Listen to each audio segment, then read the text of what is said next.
Good evening. I would like to call to order the public hearing scheduled for 7:15 this evening. This public hearing is for the proposed amendments to the Concord Township zoning resolution text. As recommended by the Zoning Commission are as follows. Amendment 1, revise section 5.02A, definitions as follows. Update the existing definition for accessory building or use, detached building, private garage, and use. Define new terms for breezeway and attached building.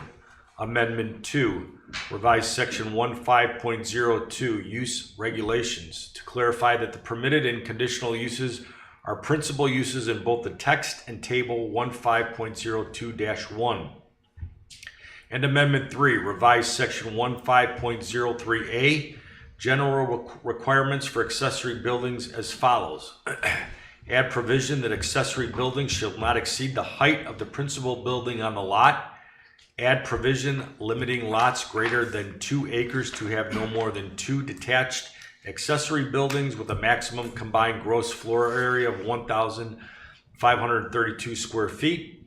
Add provision that any attached or detached accessory building shall not exceed the square footage of the living area on the ground level of the principal building on the lot, but also to not exceed the maximum square footages permitted for detached accessory buildings. I would like to confirm at this point in time with Heather Freeman, our zoning director, that the legal notice was published in a timely manner. Yes, it was. Thank you. And if you would, could you, Heather, please provide us some background information on the existing amendments? Sure, I'd be happy to do that. The zoning text amendments, as recommended by the Zoning Commission, pertain specifically to sections 5 and 15 of the zoning resolution. They are proposed in order to update the regulations for attached and detached accessory buildings, such as private garages. In the current zoning resolution, there is no maximum size established for garages or other accessory buildings that are attached to the dwelling, which in some cases has allowed for very large and out-of-scale attached garages on residential properties. Amendment number 1 is updating the applicable definitions in section 1502A, and as recommended by the Lake County Planning Commission in the review letter that the Zoning Commission received, they did modify that and proposed the proposed text now includes definitions for the attached and detached accessory buildings. With the revised definitions and where a single-family dwelling is the principal use of a property, any garage, whether attached or detached to the dwelling, would now be considered an accessory building to the primary use of the property and subject to all the regulations that pertain to accessory buildings. Amendment number 2 is a housekeeping matter, cleaning up section 1502 residential use regulations to make it clear that the permitted uses in table 1502-1 are the principal uses allowed in those corresponding districts, making them distinct from accessory uses. Finally, the third amendment, which is the bulk of the proposed text amendments, are to section 1503A, general requirements for accessory buildings, and are being modified as follows. The proposed text adds a new regulation that the accessory building shall not exceed the height of the principal building on the lot, in addition to the already established height for accessory uses. So most districts, the maximum height is 20 feet. We're stating that the accessory building cannot exceed that 20 feet, but it also cannot exceed the maximum height of the dwelling on the lot. Number 2, the text adds a new regulation limiting lots greater than 2 acres to have no more than 2 detached accessory buildings with a maximum combined gross floor area of 1,532 square feet. As currently written in the zoning resolution, there is no limit on the number of accessory buildings on a lot greater than 2 acres, but rather each building had a maximum square footage of 1,532 square feet. Number 3, the text adds a new regulation that any attached or detached accessory building shall not exceed the square footage of the living area on the ground level of the principal building on the lot. But it also is to not exceed the maximum square footages already established for the detached accessory buildings. These maximums, again, are 1,024 square feet for lots less than 2 acres and 1,532 square feet for lots 2 acres and larger. At our zoning commission meeting, the public hearing, there were some concerns raised by a few residents about agricultural barns and how these regulations would impact them. Just keep in mind that buildings that are accessory to an agricultural use, such as a horse barn, as defined in the Ohio Revised Code and in our zoning resolution, that are located on lots greater than 5 acres, those buildings would not be subject to these zoning restrictions. However, in areas where Concord does regulate agricultural uses, these zoning regulations would apply. Okay, thank you for that summary, Heather. At this point in time, I would like to open up the hearing to public comments. So I see we have some people with us in attendance. If you'd like to come to the lectern and state your name and address, if you'd like to make some comments, feel free to do so now. Yes, sir. Just state your name and your address, please. My name is Carmen, C-A-R-M-E-N, C-A-R-M-I, at 12014 Girdle Road, Concord. Thank you. So I actually have an accessory building, and I'm aware of some of the zoning regulations. Your current zoning allowed residential building structures that were oversize of the house, which I completely disagree with that. I mean, there shouldn't be. So that's, on that point, I'm in agreement.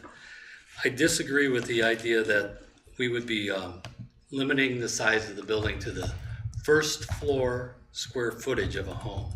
I in particular have a small first floor square footage house because it's a small house with 2 stories, and it doesn't make any sense to me that it would be limited to, you know, a small home, small building. Just because somebody has an existing small home structure doesn't mean that they don't have a use for a larger building like I currently do. There's a lot of residents in this township that have over 5 acres, and unfortunately, I don't see any of them here. Also on my property, I live on a private road that's about a mile long, and I actually maintain most of that road, so I have a tractor and an excavator stored on my property that belong to me, do not belong to our residents, but we do use them for the road. And it's, you know, you need to have a place to put things, okay? So equipment needs to be under a roof most of the time. So by limiting the size of a building, what you want to do at 900 square feet is basically kind of an oversized 3-car garage, if you can put that in perspective. It's not very big for someone with acreage. I understand for somebody that has small acreage, maybe lives in a development with a 1 or a 2 acre lot, that there should be some stricter zoning restrictions for, you know, the guy that's trying to build a 3-car garage in his little property. He should have bought a bigger piece of property. So at that point, I agree with that. Gotta look at my notes a little. No problem. So with the new zoning proposals, the property owners that are currently own property, again, since none of them are here to voice their opinion or their facts, would really be penalized by this 900 square foot restriction. And again, like when I built my building, I was told I could build multiple structures that size, which I thought was kind of out of hand, but it was the zoning rules, okay? And I'm sure there's a few people in this township that have multiple buildings that total over 900, 2,000 square feet, and they use them. Wouldn't you rather see tractors and equipment, some people's treasures, stored under a roof rather than outside? I mean, that's just what happens in some of our other surrounding communities. Having been a zoning inspector in another community, that was one of our big things, was to try and get people that wanted their treasures to store them under a roof, okay? That was what we pushed for. Build a building, you can keep whatever you want to in it, so that not everyone has to look at it. I think we're gonna create a whole problem with people that move to Concord thinking they're in the country, in the woods, and want to get things that they just store outside, okay? So I guess those are basically my points, and maybe the solution to the problem would be to create an architectural review, or to create a ordinance that goes by lot coverage. A lot of places have, you can only build so much roof on a lot, I'm sure Menor probably has something like that. I'm not sure of the rules in our surrounding communities, but that would be a more fair way of handling this situation instead of just putting this 900-foot restriction, which in my opinion is way too small. I just recently had a family gathering at my house. I have 13 grandchildren, so then you have 7 adults or more and their friends, and we use our accessory building for that. You know, we have a pumpkin carving thing, okay?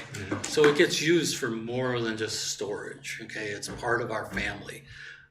Not everybody does that, but some people do. So maybe we could look at, before this gets adopted, and I think there's other ways we could control the situation rather than a strict rule on the square footage. I mean, the number 1,533 square feet, I believe it is, where that came from, I don't understand. But then the number of 900 square feet, where that come from, nobody's ever stated. Basically, like I said, that's kind of a 3-car garage.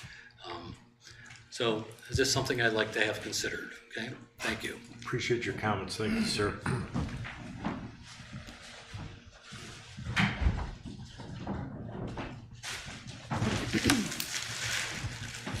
George Christopher Meldrum. I'm at 11159 Prouty Road, about a mile away from here. I am very much in favor of better restrictions than we have now, particularly the omission that permitted a large garage or building kind of structure to be built on the back of what was a small older house. Small older house was like about 1,100 square feet.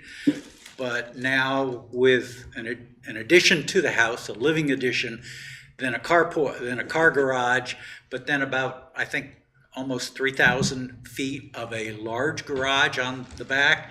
The building looks, and I'm sure you gentlemen have seen it because you can't go up Prouty Road without seeing it.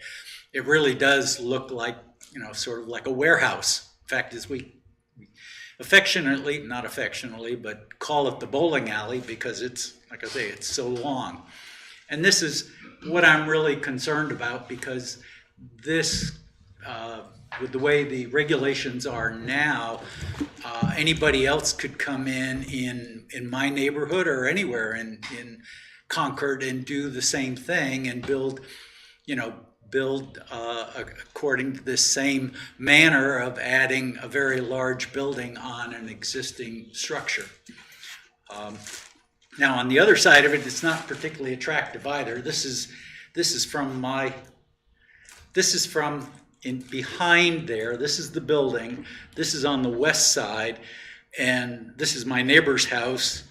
And from his backyard, he looks at both these car garages and 2 larger commercial size garages.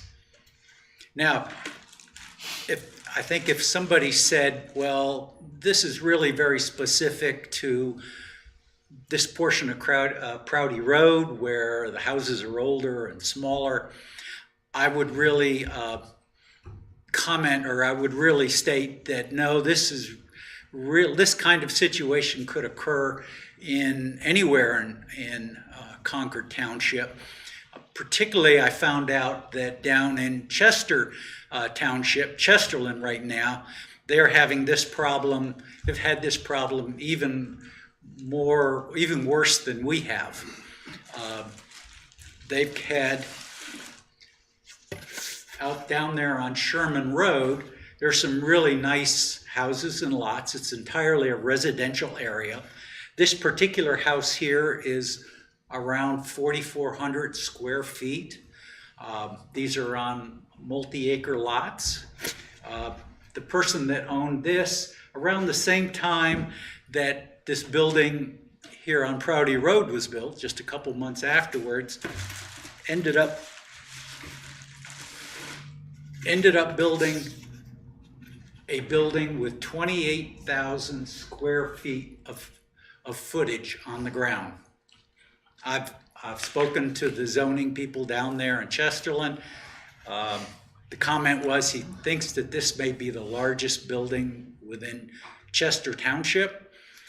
I think anybody could do something like this here in Concord if somebody had the desire and certainly the money to do it. My understanding is the gentleman has a private car collection or private classic car collection or something. And so he's built this huge building to apparently to store all of these. Talking to the gentleman in the zoning department down in Chester, their regulations are much like our existing regulations right now. This is exactly the same kind of situation as ours. He attached it to, you know, a very large house, very large and nice looking house. So, you know, it's not just something that would only be done on a small house that's very inexpensive. Mm-hmm. So, you know, to keep Concord from having this same kind of potential problem anywhere in the township, I really strongly support doing something to make sure that this doesn't happen here. And I certainly hope and think that you wouldn't want that to happen here in Concord. Thank you. Thank you. Do you have any questions? Do you have any questions? No. No? Thank you, sir. Okay, seeing that we have nobody else in the audience, any comments from members of the board before we decide how to move forward? Well, I'll shoot first. Having spent the number of years I did on the zoning commission, these decisions always come up. This one in particular comes down to that balance of, you know, government intervention and regulation and freedom, you know, and I think Concord Township, you know, the term semi-rule is something I hear with less and less frequency anymore in Concord, but if you went back 10 or 12 years, it was something that we talked about a lot. I definitely see the need probably to do something in our zoning code to, I don't want to say prevent anything that we were presented with or these circumstances, but to take a look at setting a standard.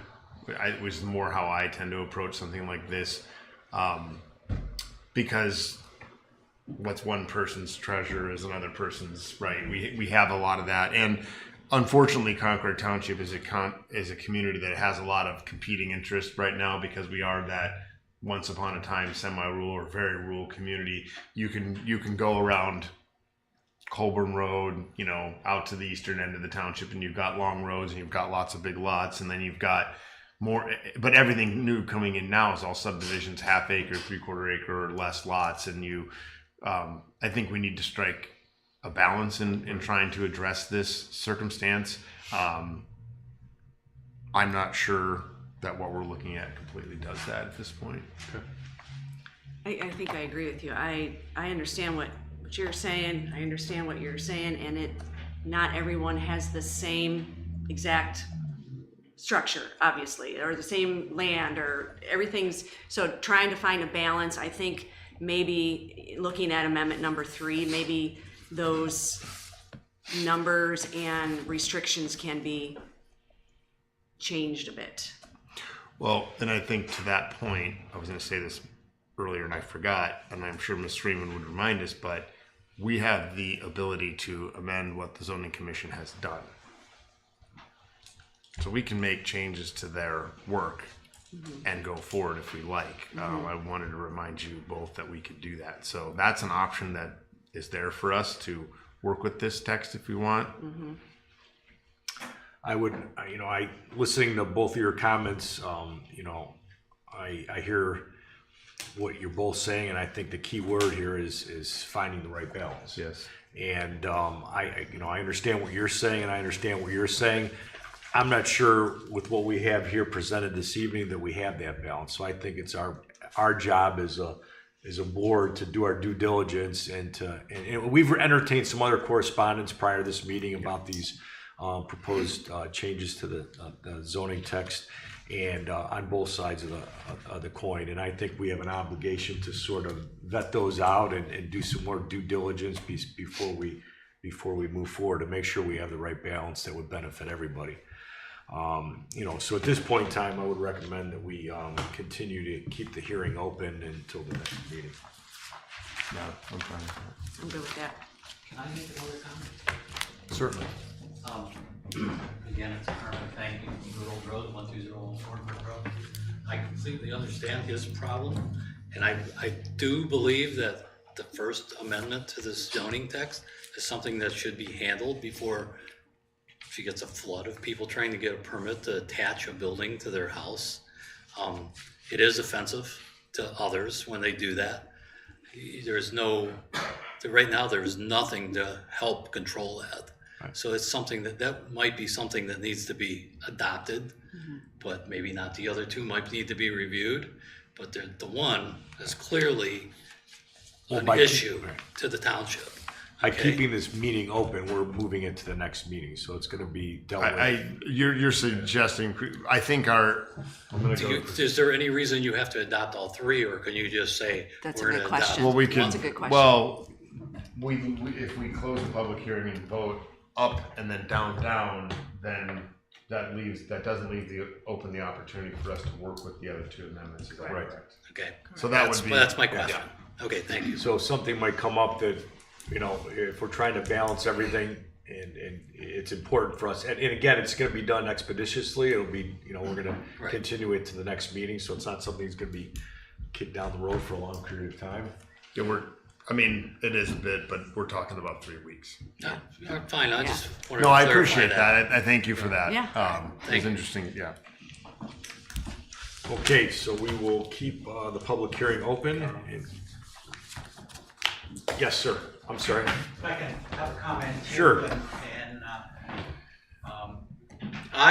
I definitely, I definitely agree that we need to do something. I agree it doesn't specifically have to be these regulations that are proposed now, and that I'm sure there are other people, such as the gentleman over here, who has a very valid reason for modifying that. So I'm certainly amenable to that. Right. My problem I'm focused on is obviously what I see directly in front of me, Right. and these very glaring omissions that can be handled certainly, but they can be done a little bit different way and address his concerns, because a lot of my neighbors are like him, have several acre lots, have small farms. I understand why they would want to have that, and I certainly have no objection to that as long as it's done in a satisfactory manner. Right, understood. Thank you, sir, for your comments. We appreciate you both being here. Yes. Okay, we will move into the trustee meeting for this evening. I will call the meeting to order, and if you would, please join me in the Pledge of Allegiance. Pledge allegiance to the flag of the United States of America and to the republic for which it stands, one nation under God, indivisible, with liberty and justice for all. Okay, roll call, please. Mrs. Lucci, Present. Mr. McIntosh, Present. Mr. Dondorfer. Present. And we will move into the approval of minutes. Mr. Chairman, I move to approve the September 30th, 2024 staff meeting minutes. I'll second. All in favor? Aye. Mr. Chair, I move to approve the October 2nd, 2024 regular trustee meeting minutes. And I second. All in favor? Aye. Okay, and next up, our fiscal officer with his report, John Patriarca. Thank you, Mr. Chairman. My update this evening will be brief, as there's no material updates to the township finances since our last meeting. I would like to point out that over the past 2 weeks, I've had constructive conversations with a number of constituents in regards to the fire levy, the need, the ask, the rationale. Predominantly been super productive. Cleared up a lot of the misconceptions that we've been hearing around the town, whether it was on social media or in person. And so I think just helping everyone that we can, explain the details to it is beneficial to the community. So I definitely wanted to point out that I've had more than a handful of those conversations the past 2 weeks, and they seem to be happening more and more frequently, which I think is excellent. because the more we are able to inform our residents of exactly why the levy's on the ballot and the need and what's going on, I think it's super productive that way, that the residents can make a decision based on the actual facts and the things that are going on within the community. So that's been extremely positive and productive, and I encourage any other residents that have questions regards to the levy or township finances that they can reach out to me directly at my office, 440-354-7516. And one last thing to add, I do believe that Chief Sabo and Deputy Chief are running an informative session on Thursday night at St. Gabriel's at 6 p.m. So that would be another outstanding opportunity for the residents to gather a little bit more information on the levy.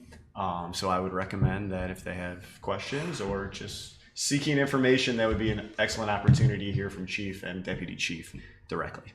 And that concludes my report. Thank you, John. Okay, moving into trustees' reports. First off, Mrs. Lucci. Thank you, Mr. Chair. I get to be the first to say congratulations to the owners of Johnny's Car Wash and Little Mountain Creamery, who had their big grand opening yesterday. We got to take part in the ribbon cutting, and it is truly one of a kind. We are super lucky to have them in Concord. It's always great when we have residents that create businesses in their own community. It shows that they care and they want to share what they love with where they live. So, and by the way, the vegan soft serve is absolutely out of this world. And I guess since it's vegan, like we can have it every day, right? Like it's okay. Well, we did We did. yesterday a little bit. Yeah, so congrats to them. I also have a few comments to make about the levy. It sort of ties in with what Mr. Patriarch was saying. You know, we've always stated that we are dedicated to caring for our community. To us, safety services, including fire operations, law enforcement, is a non-negotiable priority. We are hearing that residents are not being informed of what the levy needs, why we need it. This levy will fund fire operations and free up the safety services fund to restore 2 deputies on duty 24 hours a day to cover our township, which is pretty much a bare minimum. I wish to make it known that we discuss these issues extensively at our meetings. Our meetings are recorded where you can watch at your leisure. Firefighters and law enforcement are hosting the informational meetings at Mr. Patriarcha. There's, I think, 3 more left. Those are on our website. Those are on social media. Please take advantage of these sessions. We are also in neighborhoods, meeting residents to engage in discussions. Andy addresses questions at the coffee with the administrator. His tax class was the biggest blockbuster of the year. You can stream it for free on our website. We openly give out our cell phone numbers for anyone who have questions. We post information on our website on the grapevine. We encourage residents to take an active part in understanding the needs of our community and to have these discussions. So thank you to those who have already reached out. We hope to see everyone at the Fall Fest on October 26th. And since we won't have another meeting until November, I hope everyone has a fun and safe Halloween. And don't forget, we turn our clocks back on November 3rd, which is my favorite day. I love having that hour back. And with that, that concludes my report. Very good. Thank you. Mr. McIntosh. Thank you, Mr. Chairman. Well, I would like to extend my welcome to Johnny's Auto Spa and Little Mountain Creamery as well. To talk a little bit about the auto spa, as a car person, that one of the owners is a bit of a car nut myself, so I'm always turning my head at whatever new trick he's driving. But high-tech car wash. I mean, it has a belt. It's a converted belt. You don't have a track to get into. They've spared no expense with that, and they've done a fantastic job. Both facilities, the campus is beautiful. The facilities are beautiful. They've set a bar. I mean, I struggle to think anything's going to come in and top what they've done there. And as Mrs. Lucci said, it's fantastic that they are local residents in our community and chose to invest here. And I can attest to the fact that the vegan soft serve is fantastic. You wouldn't know it's not ice cream. And as I've said a few times, I feel like it's a Seinfeld episode percolating here. So when I start putting on the weight, anyhow. Last week I had the chance to participate in my first 911 committee meeting. That is a committee that is getting together to sort of iron out and help develop the strategic plan for 911 across all of Lake County. I did learn some interesting facts about 911. This one blew me away. First 911 call was made in 1968.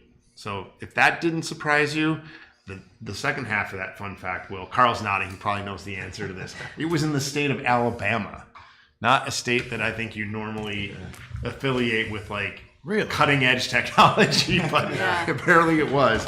This I did know is that the first Ohio 911 call came in June of 1985. I remember it being about that time. So what is the big task we have is to deal with next gen 911, and we're talking about a great leap in technology where texting and video can be sent. So if you just think about the ability of people to communicate with the dispatcher, if somebody's in a distress situation or needs to communicate something, now they have that added tool. And it's interesting because you always think technology makes a workload easier, but we're talking about needing to substantially man up and staff up because a dispatcher is going to have to sit there and interpret all of that information.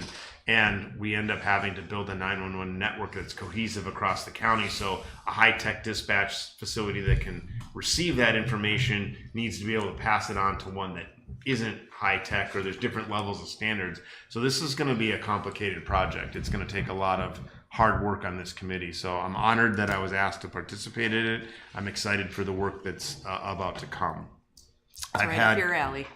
Yeah, Thank you. it is. I have had 2 conversations about people interested in redevelopment of Quail Hollow. So for the 3rd or 4th time, I'm going to say that the JED's decision to invest in that Silver Lode report has paid off substantially because we are getting a lot of interest in that property. And so there's 3 or 4 folks that are kicking around, and I think that bodes well for something at some point happening on that property.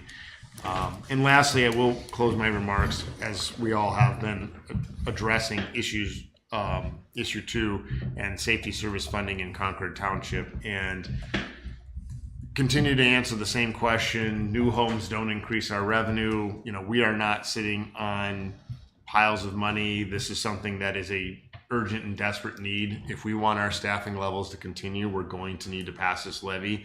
If the levy doesn't pass, staffing levels across the board with law enforcement and fire will be reduced, and things will change.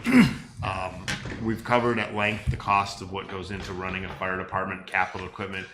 Last meeting we had Chief here talking about how expensive heart rate monitors were. $77,000 for the top of the line for 1 unit, and we operate 3. And I know people are stressed and upset. We've had the property evaluations, and I just get the sense that some folks are looking for a place to place blame. And Concord's a growing community. We've had a lot of inflation. The cost of staffing safety services, the cost of all this stuff has gone up, and it is what it is. We could have passed a levy a few years ago. Maybe it would make it less urgent, but the fact is costs would be rising. We would need a levy in 2 years from now or whatever. The cost to run it today is what it is. The current levy doesn't support it. It's just an unfortunate fact of life, and timing is not great with the revaluation and people having to deal with that. We understand, but our backs are to the wall, and we, as Mrs. Lucci said, have dedicated ourselves to keeping this community safe. And so we enthusiastically back this and tell Concord residents that to get educated on it, because it's important. It's an important issue. And that concludes my remarks. Thank you for your comments. Yes, I would also like to thank our Concord Township residents that opened up 2 new businesses in Concord Township. It's exciting, and I'm glad they're here. I did also take a call on the new energy involved in the Quail Hollow site, and that report, Silver Lode, yeah, was great, and we forwarded that on to a resident that asked to have that forwarded to her.